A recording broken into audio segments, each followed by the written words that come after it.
क्या आप जानते हैं आज भारत में रहने वाले लोगों के कुल रिश्तों में से केवल 18% रिश्ते ही ऐसे हैं जो अपना जीवन अपने साथी के साथ हंसी खुशी से बिता रहे हैं, और बाकी के 82% रिश्ते ऐसे हैं कि उनमें प्यार नाम की कोई चीज़ ही नहीं है।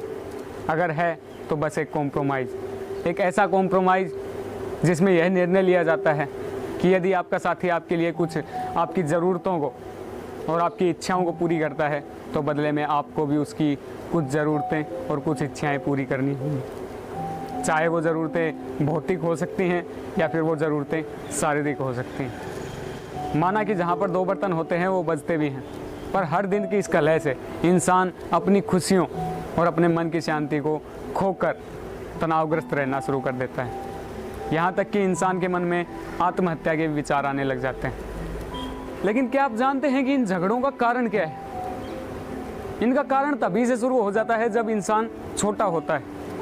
जब इंसान छोटा होता है तो वो अपने माँ बाप पर निर्भर होता है, यहाँ तक कि वो इतना निर्भर होता है कि वो अपना खाना भी खुद नहीं खा सकता, वो भी उसे खिलाना पड़ता है। और यही आदतें इंसान बड़ा होकर भी अपनाए रखता है, जैसे कि हर सुबह तैयार होते समय कपड़े, टॉवल और जूते आदि साथ में ले जाकर अपनी माँ से बोलकर मंगवाना।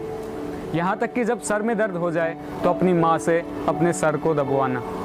ये कुछ बिलीव्स हैं जो इंसान की उम्र के साथ साथ बड़ी होती चली जाती हैं और इंसान अपने माँ या अपने पिता पर निर्भर होता चला जाता है। और एक समय ऐसा आता है कि इंसान की उम्र शादी के लायक हो जाती है। शादी होने के कुछ समय बाद झगड़े होना शुरू हो जाते हैं, और इन झगड़ों का कारण और कुछ नहीं बल्कि वही निर्भरता है, क्योंकि आपका साथी आपके लिए ऐसा कुछ भी नहीं कर पाता जैसा आपके माँ या आपके पिता आपके लिए करते थे।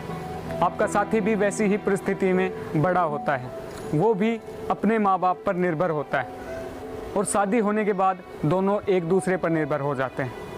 लेकिन प्रौढ़ता अर्थात जिम्मेवारी उठाने की किसी की हिम्मत नहीं होती, क्योंकि वो दोनों ही काफ़ी उम्र तक अपने माँ बाप पर निर्भर रहे हैं, और वो चाहते हैं कि उनका जीवन साथी भी उनकी वैसे ही केयर करे जैसे उनके माँ बाप करते थे।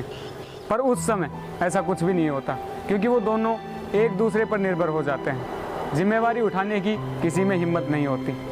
तो यदि आप चाहते हैं कि आपके रिश्ते में प्यार और खुशियाँ आएँ, तो आपको अपने घर, अपने साथी, अपने परिवार की जिम्मेदारियाँ लेना शुरू करना होगा, और अपने बच्चों को भी जिम्मेदारियों से रूबरू करवाना होगा।